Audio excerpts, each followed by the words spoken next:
Intro के बाद मैं आ रहा हूँ, ठीक है।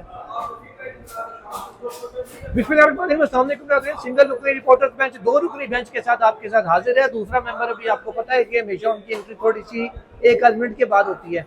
नाज़रीन, आज की वीडियो में सलमान अकरम राजा साहब ने जो आज बखिए उधेड़े हैं मखसूस नशिस्तों के केस में नजरसानी दरखास्तों के, और उन तमाम सवालात को जिस अंदाज में एड्रेस किया वो कमाल था। बहुत से लोगों ने लाइव देखा होगा, जिन्होंने नहीं देखा उनको हम बता देते हैं। इसके अलावा चीफ जस्टिस याहिया अफरीदी को हम समझ रहे थे कि शायद थोड़ी सी अहमियत दे दी जाए, लेकिन वो भी नहीं दी जा रही। हुकूमत की जानिब से देने का कोई इरादा नहीं है, और बताया जा रहा है कि किसी भी वक्त आइंदा 24 से 48 घंटों में हो सकता है कल या मंडे को ये सीनियरिटी जो जजेस की है वो जारी कर दी जाए बगैर किसी मुशावरत के। और याहिया अफरीदी साहब ने भी कमाल महारत और जल्दबाजी दिखाते हुए यकम को ही इजलास भी तलब कर लिया जुडिशल कमीशन ऑफ पाकिस्तान का, ताकि मुस्तकिल chief justice Islamabad high court समेत सिंगर पिशावर हाई कोर्ट में तैनात किए जा सकें। इन तमाम चीज़ों पर गुफ्तगू और तफसीलात आपसे शेयर करते हैं। मेरे बेंच अगर आ जाए तो जज पूरे हो जाएंगे। सुहेल रशीद साहब, बार बार सलमान अकरम राजा और पीटीआई को कहा जाता था कि जब आपको ये कहा गया कि जी पीटीआई इलेक्शन नहीं लड़ सकती, आपने वो चैलेंज क्यों नहीं किया? मतलब खेल साहब ने जीना आराम किया हुआ था सलमान अकरम राजा का इस सवाल के ऊपर। आज सलमान अकरम राजा ने उसका जवाब दिया है बिला आखिर। उन्होंने कहा कि 2 फरवरी का ये चीफ इलेक्शन कमिश्नर पंजाब का जो इलेक्शन कमिश्नर है उनका ये ऑर्डर था, लेकिन हमें ये दिया गया 7 फरवरी को। और ऑर्डर किया था कि पाकिस्तान तहरीक इंसाफ का उम्मीदवार किसी को तस्वुर नहीं किया जा सकता, उनको आज़ाद रखा जाएगा और उसका तहरीरी ऑर्डर मिलने के बाद ही वो चैलेंज हो सकता है। और वो ऑर्डर मिला था 7 फरवरी की शाम को, जब अगली सुबह इलेक्शन थे। इतने दिन से आईनी बेंच पीटीआई को ये कह रहा था कि आपने 7 फरवरी की शाम को जो ऑर्डर आपके खिलाफ आया, उस रात को चीफ जस्टिस काजी फाइज साहब वाली सुप्रीम कोर्ट खुलवा के उसे खत्म क्यों नहीं करवाया, जिस सुप्रीम कोर्ट से ऑर्डर पहले हो चुका था कि इलेक्शन का कोई केस अब इलेक्शन से पहले नहीं सुना जाएगा। अच्छा, इसमें एक फैक्ट फिर ये भी हुआ, सलमान को साहब को जो ऑर्डर मिला वो फौरी भागे लाहौर हाई कोर्ट, क्योंकि लाहौर में थे, इलेक्शन लड़ रहे थे, सुबह इलेक्शन था। हाई कोर्ट में गए, हाई कोर्ट ने भी, क्योंकि सारी चीजें तयशुदा थी पहले से कि पीटीआई और बल्ला नहीं होगा, ये बात मैं नहीं कह रहा, फैसल बाबा ने इलेक्शन से 1 साल पहले कह दिया था। जब पीटीआई का इलेक्शन भी नहीं हुआ था उस वक्त उन्होंने क्या दिया था कि ना बल्ला होगा ना पीटीआई होगा। उसी फार्मूले पे अदालतें भी चली, और लाहौर हाई कोर्ट ने बजाय वो फॉर्म 33 वाला फैसला देने के, इलेक्शन कमीशन का ऑर्डर स्टे करने के, इस पे फैसला देने के, उन्होंने मामला दोबारा इलेक्शन कमीशन को रिमांड कर देंगे, आप इसको दोबारा जायजा लेके फैसला करें सलमान अकरम राजा को सुन के। अच्छा, इस पे इलेक्शन कमीशन को तो कहा जी हम तो मसरूफ है ना, उन्होंने समाप्त की। हाई कोर्ट का ही ऑर्डर सलमान अकरम राजा ने चैलेंज किया सुप्रीम कोर्ट में, सुप्रीम कोर्ट ने ऑब्जेक्शन लगा दिया। अब सलमान अकरम राजा और क्या करते, सर फड़ते हैं कि रजिस्ट्रार का या चीफ जस्टिस का कि जनी जी सुनो सुनो अदालत खोलो। और काजी फाजिद साहब ने खोली थी रात को अदालत, सिर्फ बल्ला छीनने के लिए खोली थी छुट्टी वाले दिन, और रात को 12 बजे तक खोली रखी थी। या इमरान खान को पीटीआई को इक़्तिदार से निकालने के लिए अदालतें रात को खुलती हैं, या फिर उन्हें जो है ना उनसे बल्ला और ये इलेक्शन उनसे छीनने के लिए होती हैं। उनके हक में तो आज तक कभी नहीं खुली। बस टाइम की बात है, कभी उनके हक में भी खुलती थी, ठीक है। कभी हनीफ अब्बासी को सजा देने भी रात 12 बजे तक मैं उसी कोर्ट में था, क्योंकि आप उस कोर्ट में थे। उसका एक फैक्ट सुन लें, ये बात मैंने हनीफ अब्बासी साहब से भी कई बार ऑन रिकॉर्ड उन्होंने इसका जवाब दिया। गुलाम मुस्तफा कलवाल साहब उनके वकील थे, सुप्रीम कोर्ट से ये ऑर्डर गया था। कैसे गया था? शाहिद और अफजई साहब की पिटीशन थी, हाई कोर्ट में उन्होंने दायर की कि इलेक्शन की पिटीशन कभी यहाँ पे एंटरटेन होती है, अदरवाइज सुन ले। शाहिद और अफजई साहब ने लाहौर हाई कोर्ट में पिटीशन दायर की। ये बड़ा इंपॉर्टेंट फैक्ट है जो नाज़रीन के सामने रखना जरूरी है। पिटीशन दायर की कि हनीफ अब्बासी क्योंकि इलेक्शन लड़ रहे हैं, उनके ऊपर मंशियात का केस है, तो उसका फैसला इलेक्शन से पहले किया जाए। हाई कोर्ट में हनीफ अब्बासी साहब और उनके वकील ने कंसेंट दी कि ठीक है पहले कर लें। ठीक है, जब कंसेंट दे दी, फिर हनीफ अब्बासी साहब उस फैसले के खिलाफ अपील में सुप्रीम कोर्ट आए। शायद और अफजई नहीं आए थे, कॉन्सेंट फैसला जी अपील में आए सुप्रीम कोर्ट में। यहाँ तो उन्होंने कहा कि हमने तो कंसेंट दी नहीं थी। सुप्रीम कोर्ट ने मामला दोबारा हाई कोर्ट को रेफर कर दिया कि जी वो तो कह रहे हमने कंसेंट नहीं दी थी, दोबारा रिकॉर्ड का जायजा लें और दोबारा फैसला करें। हाई कोर्ट में फिर जो रिकॉर्डिंग वगैरह निकाली गई, उनके स्टेटमेंट देखे गए, उन्होंने कहा जी आपका जो कंसेंट है आप सुप्रीम कोर्ट में गलत नहीं क्यों करते हैं, आप हम कंटेम्प्ट लगाएंगे। फिर इन्होंने माफी तलाफी की, फिर फैसला इनके खिलाफ आया। तो उसके बाद ये फैसला इलेक्शन से पहले हुआ था। तो हनीफ अब्बासी साहब अगर कंसेंट ना देते और ये कहते हैं कि जनाब ये तो फ्री की नहीं है, ये कैसे कह सकते हैं, तो हाई कोर्ट का ये पूछना भी कि आपसे कंसेंट क्यों मांगे। हाई कोर्ट भी 199 के तहत उसके पास बड़े इख्तियारात होते हैं, शायद और इसी के तहत गए होंगे ना, 199 में, उसमें वो भी आईनी हकूक का तहफ़्फ़ुज़ कर सकते हैं। उनको फाइन के साथ वो खारिज क्यों नहीं करनी पड़ी, कि आप एक सियासत में इलेक्शन लड़ना किसी का भी हक है, आप उससे पहले आप चाहते हैं कि बंदे को उसके क्रिमिनल केस का फैसला किया जाए। अमेरिका में क्या होता है, हाई कोर्ट में तो चवल मारी जब हम इमरान खान के केसेस में कहते हैं ना कि ये रेफर किए जा सकते थे, डोनाल्ड ट्रंप का क्रिमिनल केस में इलेक्शन लड़ने के लिए अमेरिका में सजा रोकी गई। जस्टिस अतर मिल्ला ने यहाँ फैसला दिया कि इलेक्शन लड़ना बंदे की जमानत की ग्राउंड भी हो सकती है। तो खैर ये वो पुरानी बहस हो जाएगी। आते हैं आज के टॉपिक पर ही। सलमान अकरम राजा को मैं तो सिर्फ ये कह रहा हूँ कि कंटिन्यूटी है और उसमें अदालतें जो है वो अपना आईना खुद देखें। अदालतों को किसी ने खराब नहीं किया सिवाय अदालतों में बैठे मुअज़्ज़ज़ जज साहिबान के। ठीक है, ऐसे ही आज सलमान अकरम राजा साहब को जब बार बार सवालात हुए तो दलाइल इसलिए तवील भी हो गए हैं कि सलमान अकरम राजा खुर्शीद बिंडर केस भी ले आए हैं बीच में, कि उसमें मैं बताऊंगा कि क्या क्या स्कोप है, क्या क्या नहीं, उसमें जाएंगे। लेकिन पहले उन्होंने जो आज के दलाइल दिए हैं उसकी थोड़ी सी तफसील मेरा ख्याल है हम एज इट इज़ जैसे बात हुई वो लोगों को बताना बड़ा ज़रूरी है। एक जो पॉइंट अक्सर रेज किया जाता है कि आइन में तरमीम की गई मखसूस जिस्मों के 12 जुलाई 2024 के फैसले से, और ये कहा गया कि जी 3 दिन के बजाय 15 दिन दे दिए गए कि कोई भी पार्टी ज्वाइन कर लें। ये सवाल आज जस्टिस मुसर्रत अली साहिबा ने सलमान अकरम राजा से पूछा और जस्टिस मुसर्रत अली उससे पहले कुछ तंजिया भी उनसे करती रही कि यहाँ सवाल नहीं देते, फिर शाम को यूट्यूब पर तबसरे होते हैं। वो सवाल था बुनियादी तौर पर वोट बुनियादी हक है या नहीं। सलमान अकरम राजा ने कहा बुनियादी हक है, कानून से उसको रेगुलेट किया गया है कि 18 साल की उम्र में कानून का बदल के उसे 16 साल से भी दे सकता है, लेकिन है बुनियादी हक। ठीक है, मतलब इनहेरिट है ना, एक बंदा पैदा हुआ तो उसका बुनियादी हक है कि जब वो 18 साल की उम्र को पहुंचेगा उसे वोट का हक भी मिलेगा, उसे शनाख्ती कार्ड भी मिलेगा। ये उसके फंडामेंटल राइट्स हैं। अगर सर्टेन एज पे जाके मिलते हैं तो आप कहें जी कि नहीं, बुनियादी हक वही होता है जो पैदा होते ही मिल जाए, पैदा होते ही हक मिल जाता है, सिर्फ आपके हाथ में उसका इख्तियार कब देना है ये तय कानून ने किया हुआ है। तो सलमान अकरम राजा ने ये जवाब दिया। इस पर जस्टिस मुसर्रत अली ने कहा देखें आप यहाँ पे उसने जवाब नहीं दे रहे थे, फिर यूट्यूब पर जाकर तबसरे हो गए। कल उन्होंने कहा था कि आप फेक आईडी बना के शाम को रिप्लाई करते हैं। पक्का जवाब भी दिया कि मैं ना यूट्यूबर हूँ ना मैं सोशल मीडिया एक्टिविस्ट हूँ, मैं टेक्निकल जवाब भी आपको दूंगा।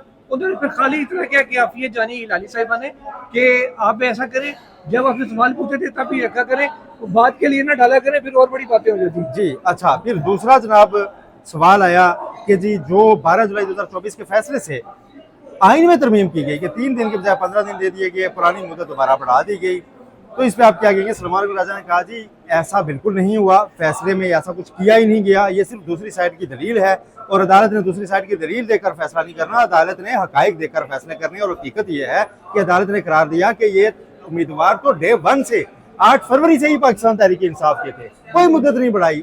फ्रॉम दैट डेट उनको तहरीक इंसाफ का डिक्लेयर किया और सिर्फ उनकी कंफर्मेशन के लिए उन्हें कहा गया कि आप एफिडेविट जमा करवाएं, क्योंकि अदालत ने फैसले में बार बार कहा कि ये लोग थे ही तहरीक इंसाफ के, ये वोट ही तहरीक इंसाफ को पढ़ा है, तो कौन सी मुद्दत बढ़ाई है?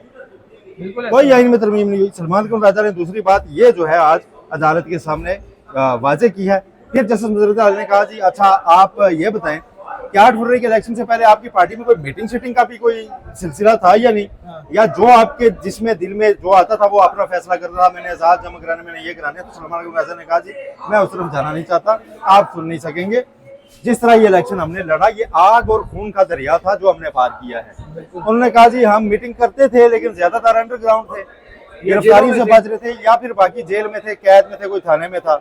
तो ये आग और खून का दरिया था जो उनका है। उन्होंने कहा धीरज रखिए, मैंने ये डायरी लिख रखी है, मैं इसको किताब की शक्ल में शेयर कराऊंगा और उसमें आपके इन सारे सवालों का जवाब आपको तसल्ली बख्श मिलेगा।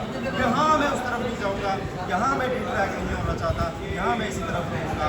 कुछ सियासी बातें जस्टिस मान की मदद करने के लिए सियासतदान हमारे पास कोई अमल नहीं करते, वो काम हुआ। हर पार्टी में सियासी बातें आपस में हमारे पास मामला ले आती है तो आपने क्या सुधर जाए। इसका सलमान अकरम राजा ने कहा कि इसका जवाब मैं अदालत से बाहर जाकर दूंगा। फिर उन्होंने कहा कि हाँ तो एक अहम सियासी जमात के होते नहीं है। उन्होंने कहा जब मैं अदालत के अंदर आपको सिर्फ कानूनी बात करूँगा, सिर्फ जो आपने बात की इसका जवाब मैं अदालत के बाद जाके दूंगा, मीडिया के ऊपर तबसरा करूँगा और वो मेरे लफ्ज़ आज़ाद है और आज़ाद ही रहेंगे और मुझे तबसरा करने से कोई नहीं रोक सकता। तो जजेस ने बात करने का ठीक है, बात अपने आर्गूमेंट पे जाए। तो सलमान अकरम राजा जिस टोन में थे ना, आज जजेस की जाने से उनसे एक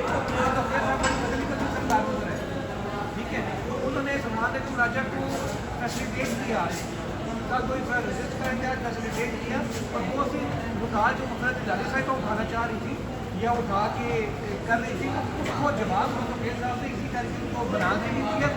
रिपोर्ट करते थे, तो आज बदले बदले सरकार में आए थे। लेकिन चले वो अपने फैसले के साथ मुझे ज़्यादा क्रेडिट करा दें। मुझे ये बताइए कि ये सारी सियासत के बाद उसने ऐसी एक फैसले से वैसे बात चली के दिए हाँ, वो ज़रा अच्छा, एफिडेविट्स के हवाले से ये कहा गया वो कौन सा केस था, क्या सिलसिला? कि एफिडेविट्स के मुख्तसर तो बना। जो माजी में सियासी मुदाखलत के हवाले से हाँ, देखिए जो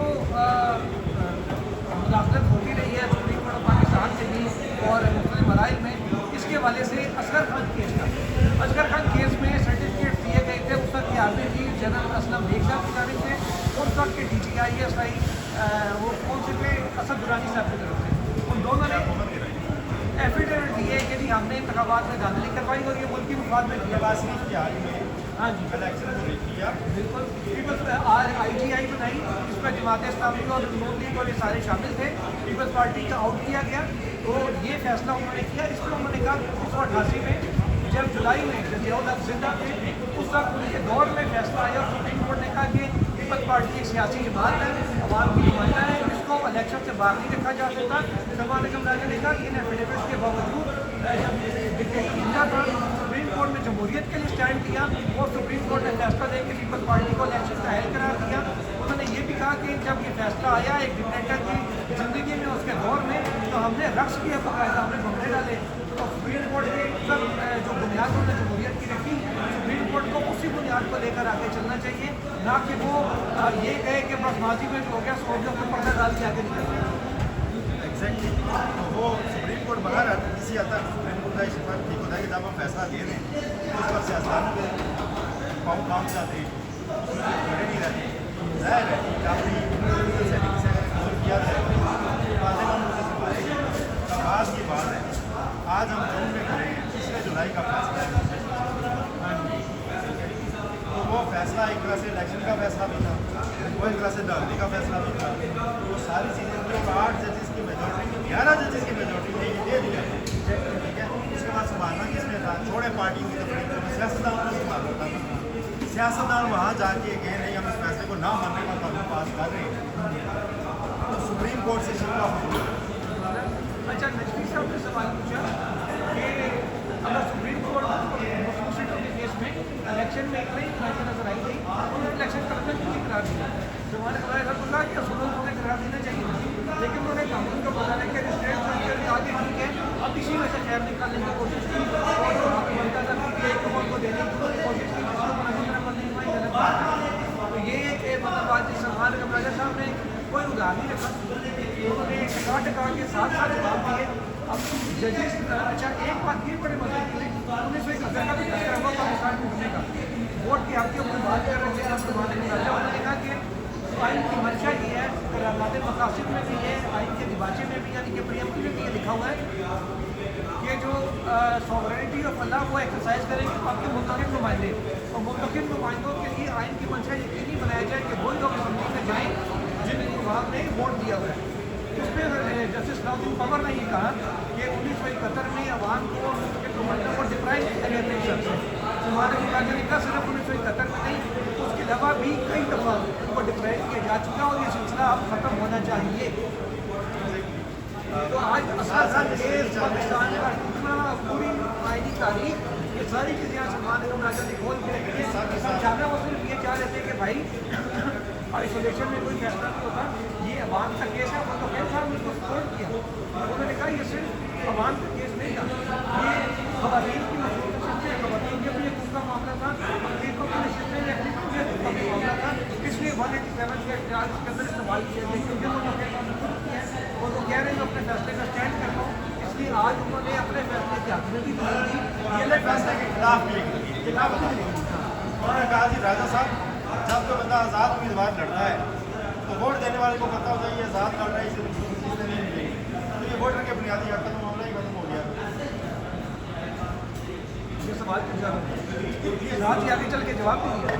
तो खैर खुशूस जिसमें मैं आपका सलमान राजा के जो दलाइल हैं वो मंडे को कम्प्लीट करेंगे, ठीक है। फिर और बिल्डर का केस मेरा ख्याल है ये पूरी रैब के साबिक अफसर हैं, जिन्होंने